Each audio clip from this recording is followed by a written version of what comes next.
Okay, I've been looking forward to this one, y'all. Fine-tuning my FFS to the best of my abilities to catch more bass, especially big bass. That's what we're going to be talking about. My FFS, my freaking flipping stick, and the way I go about old school flipping, pitching, heavy cover. I'm Dale Verts, and I'm a FFS freak. I'll be right back. That's what it's supposed to look like when you got a flipping stick in your hand, right there.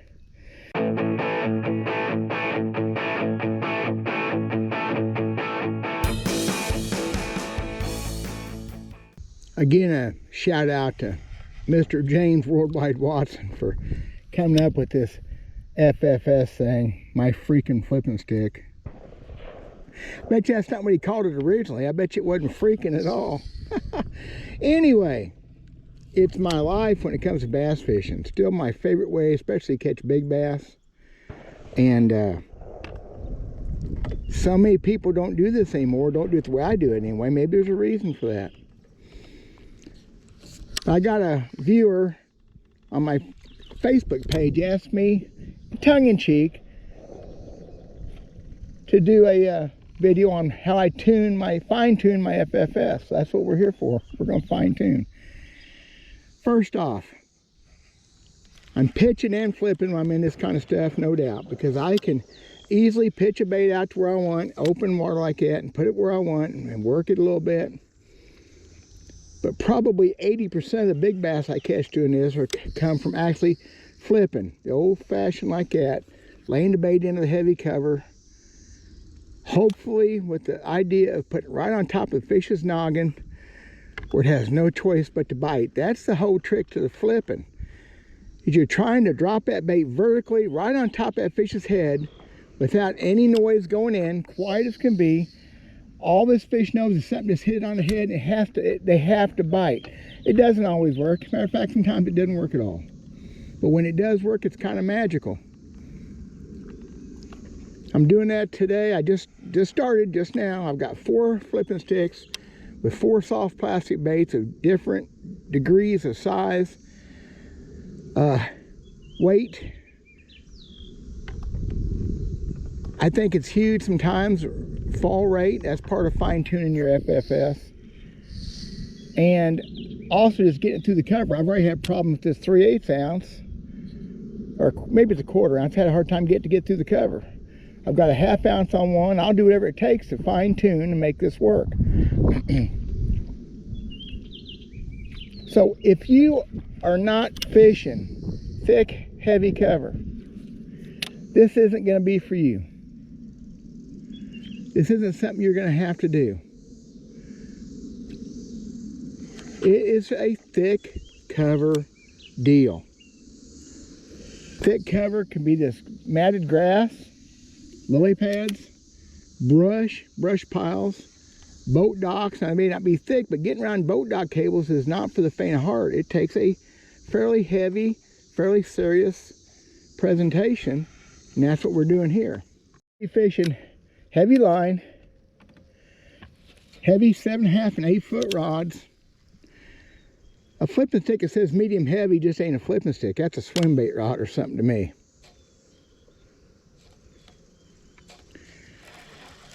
I'm fishing my old round Ambassador reels, 4.7 to 5.3 gear ratios, winches basically, just because that's what you need in the thick cover to me to get the fish under control.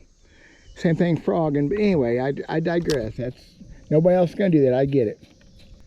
I'm trying to make really perfect presentations. Now the pads aren't real thick yet, so I went to the shady side of that pad, try to drop it in. I want that bait to fall right on top of that fish's head. Him no idea anything's going on, or hopefully her no idea, dropping that bait right on their head. One of the biggest things to this kind of fishing that you fine-tune is fall rate of the bait.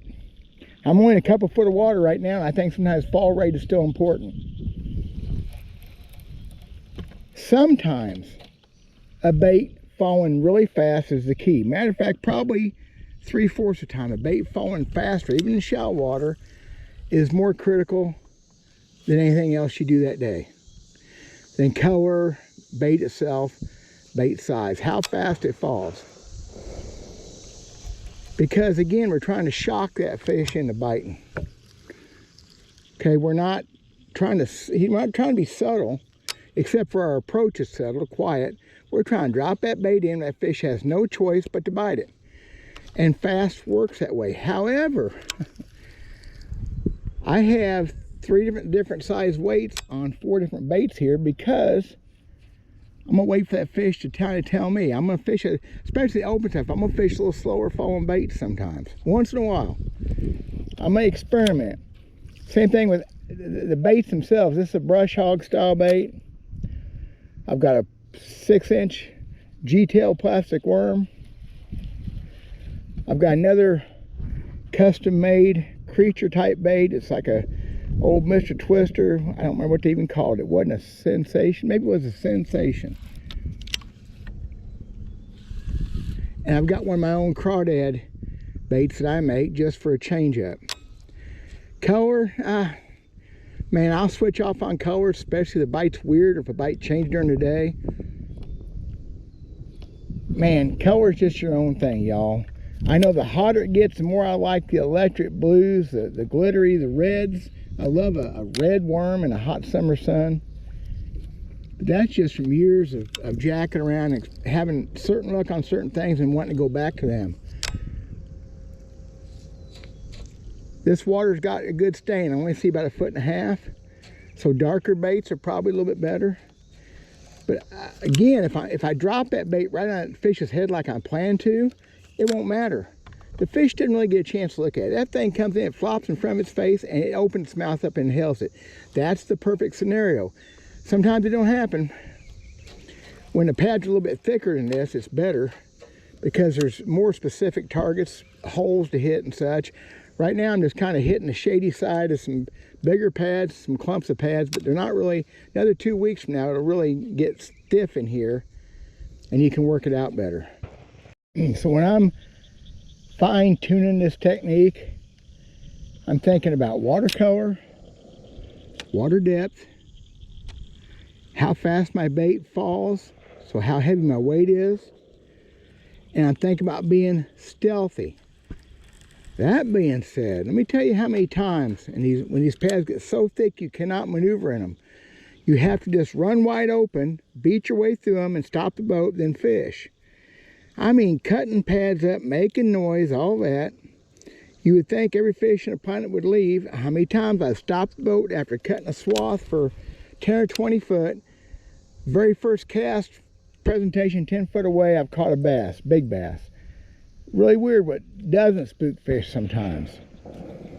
My biggest thing about being stealthy is my bait presentation itself. I do not want it to make a big splash.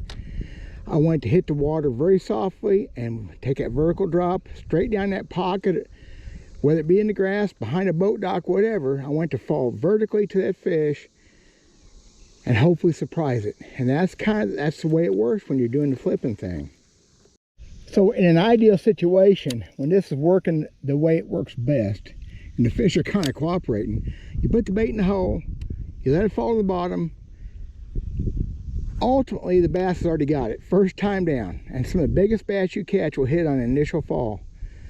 They generally don't jack around, they just grab it, and you know, no doubt you got a bite. You'll see me a lot of times doing this.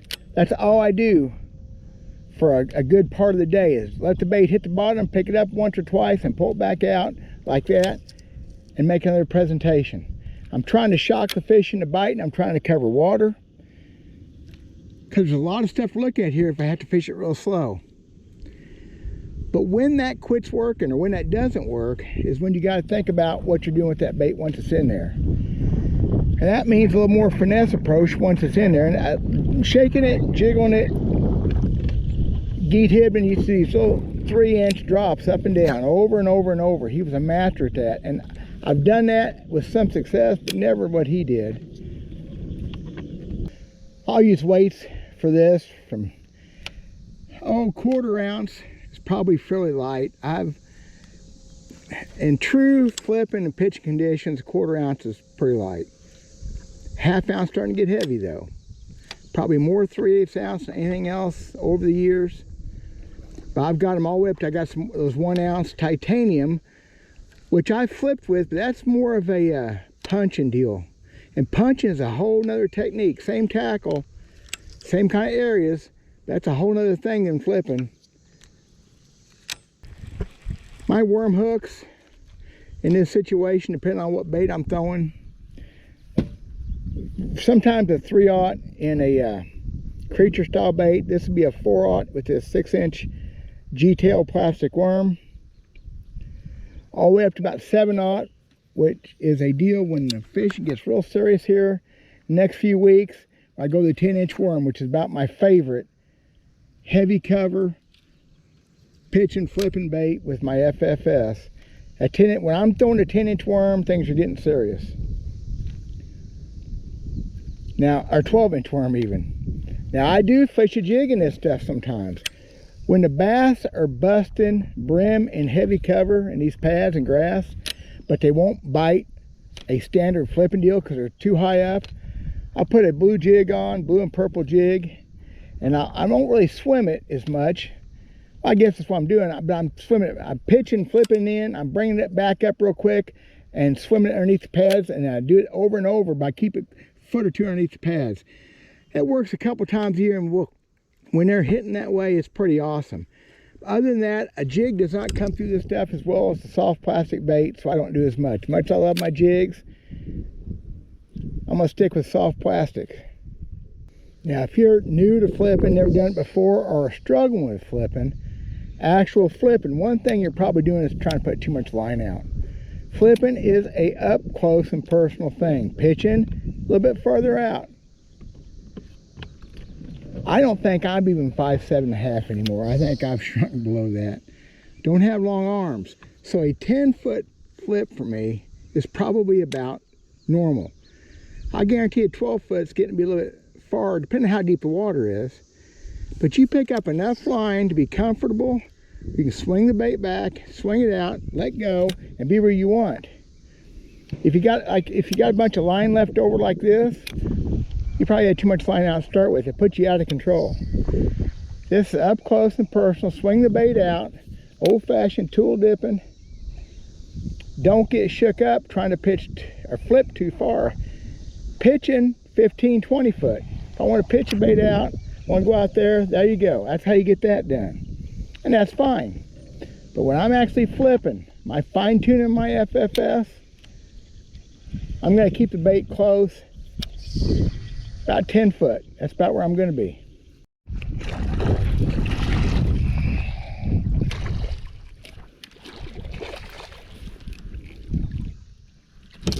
And that's how you do a big one on a plastic worm right there, y'all.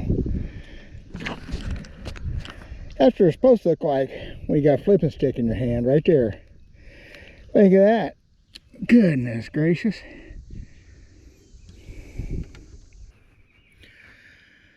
So a discussion about my freaking flipping stick and tuning on it a little bit doesn't seem to me to be complete. That'll be the classroom work. So we're going to talk just a little bit about some of the things I'm doing with the flipping stick and why I like it so much, and especially this time of year for big bass.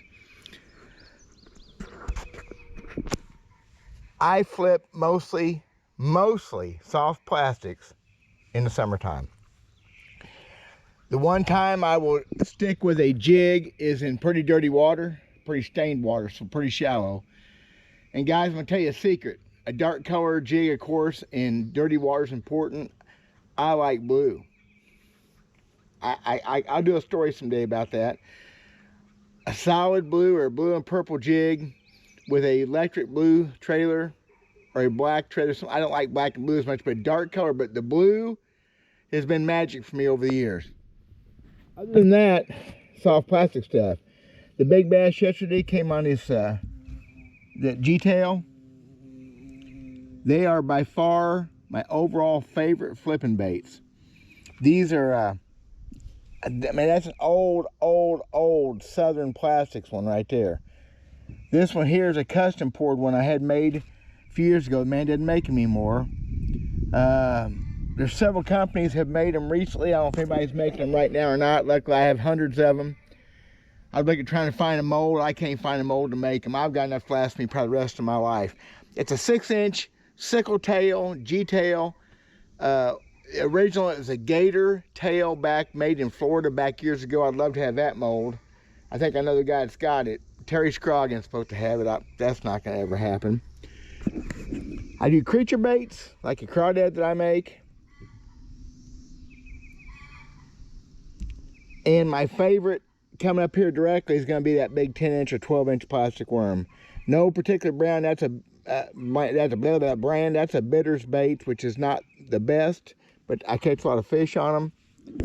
What Mr. Twister 10-inch worm's really good. As the water gets hotter, and yesterday it was over 80 degrees, but when it's been there for a little bit, I go to that 10-inch worm, not exclusively, but I go to it a lot. I don't care what I'm fishing. Boat docks, the thick grass lily pads, brush, standing timber, whatever. That 10 and 12-inch worm, ribbon tail worm, it's kind of a go-to for me. Oh yeah. Y'all, we're gonna run out of time on that Father's Day sale with Solar Bat sunglasses. 30% off, in-house, everything they've got. Great way to save money on prescription sunglasses. And I'm gonna do some stories about good fishing optics. And of course, I'm gonna talk about Solar Bat a bunch. Link in the description. Thank y'all a bunch for looking at that. Again, my tackle, y'all, I'm using my old round ambassadors. That's just what I'm gonna do. I'm not gonna do anything else. I want that power. I want that drive. I want to be able to winch those fish. And I have tried it with the modern low profile reels. I don't like it. I ain't gonna do it.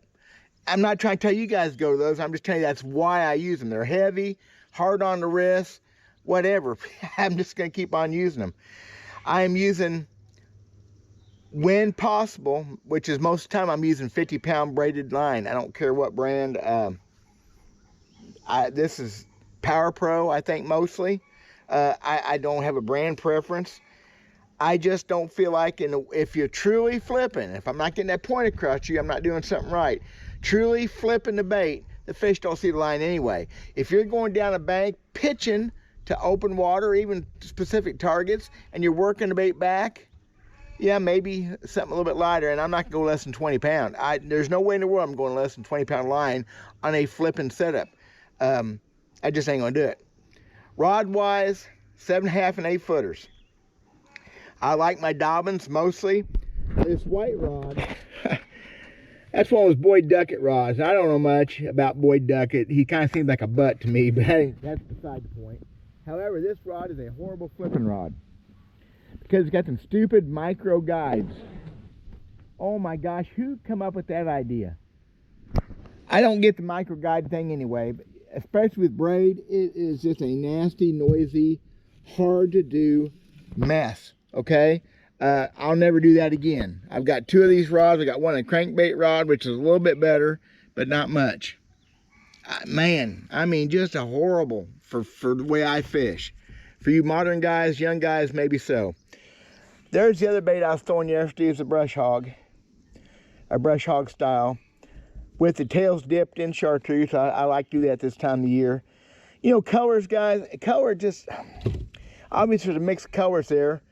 Darker and darker water, lighter and clearer water. I am so much more into the flipping and fine-tuning my freaking flipping stick technology. Into putting the bait where the fish are and make it to where they don't have a chance. Colors, obviously I have just make colors than anybody else. But you'll also see I have a 1/2 ounce weight, a 1/4 ounce weight, 3/8 ounce weight. So again, I'm kind of experimenting with fall rates. It's probably more important to me, even in that shallow water like I was fishing yesterday. Keep it simple. Flipping is the simplest thing. I think sometimes it's too simple. People want complex. People want all this special.